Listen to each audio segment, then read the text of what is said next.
For a certain American, the name Chex Quest conjures up great memories. Being a small child, having a box of Chex cereal, whatever that is, and getting a CD on the front with a free game for your computer. Of course, I'm not American. Chex means nothing to me. I think it's something like Shreddies, I'm not sure. Some kind of cereal. And I had never played Chex Quest before. In fact, I watched Karina play it before I even had a go. And that's what made me want to play it more. Chex Quest comes from General Mills on a cereal box. And it is undoubtedly the best cereal box item ever. Some cynical people will say, wow, best item ever? More like best advertising ever. And maybe they're right. But 5 million copies doesn't lie. It had more copies in circulation than Duke Nukem 3D. Okay, so maybe we should compare it to the shareware titles, which got everywhere. But ultimately, it was one of the most played first-person shooters out there at the time, which is crazy for a cartoon Chex game. One of the main reasons for that is it's standing on the shoulder of giants. Mainly Doom. It runs on the Doom engine. It's a reskin of Doom, essentially, but a family-friendly version. And because it runs on Doom, it also runs on GZ Doom, which is a source port, which provides lots of nifty little enhancements, including widescreen. I know some people don't like it, they've told me so in the comments, but I'm still gonna use it. But rather than just being a reskin of the shareware version of Doom, it actually contains its own levels. Somebody was contracted by General Mills to make a custom Doom game with custom levels, custom textures, custom sprites, custom sound, a custom soundtrack. There was so much effort put into what was essentially a throwaway game, and that endeared people to it long after the promotion ended. It's not as good as Doom, don't get me wrong, very little is, if you ask me nothing is, but it was still one of the best shooters out there, and it was the cost of a box of cereal. You are the Chex Warrior.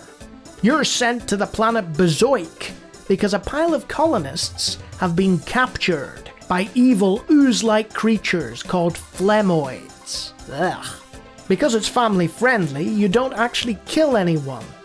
This might disturb some people, but you might as well be killing them because you're teleporting them back to their home planet.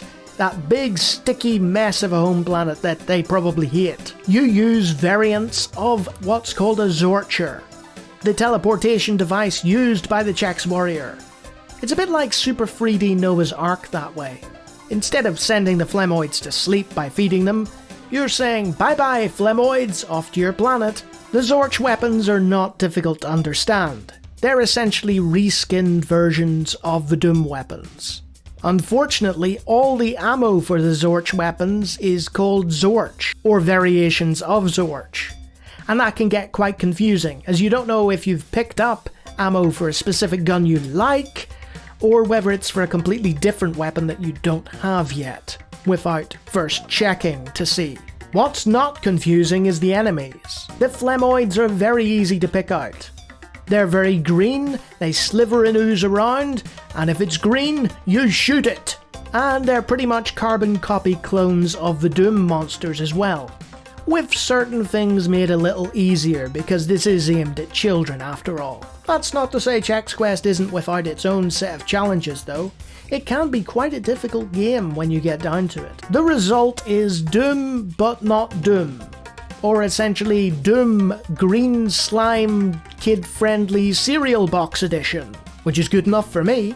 You work your way through 5 distinct levels. The main landing zone, the Chex storage facility, the labs where delicious Chex is cooked up, the arboretum where Chex is presumably grown, and then on to the caverns underneath, where the evil phlegmoids are spawning and you must put a stop to it all, after you inevitably save the colonists from some evil wall-like creature that's kinda like the boss from Doom 2 but not, the icon of sin, more like the icon of green in this case. You're directed to the Chex Quest website, A second episode of Chex Quest was released on that site a year later.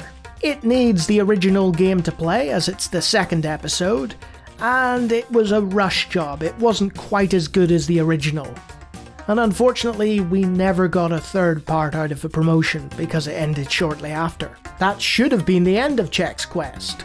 But fan enthusiasm meant that fans went on to make more Chex games. Whether General Mills liked it or not, people wanted a conclusion to the Chex Quest saga. And that brought the original developers of Chex Quest out of hiding to make another map.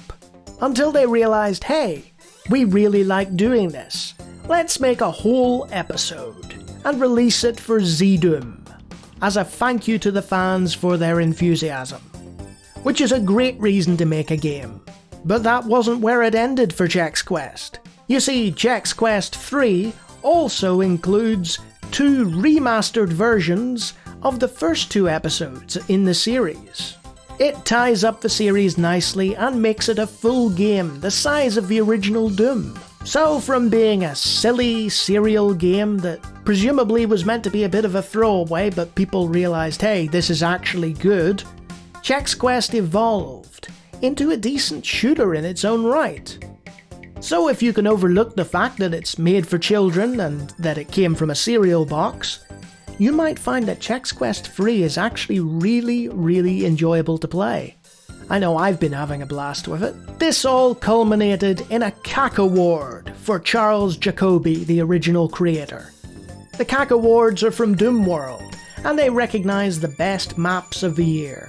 And Chex Quest 3 rightly claimed a gong as a result in the 5th annual awards. There's no greater praise that can be given to what initially was a silly throwaway game, but one that became a great shooter in its own right.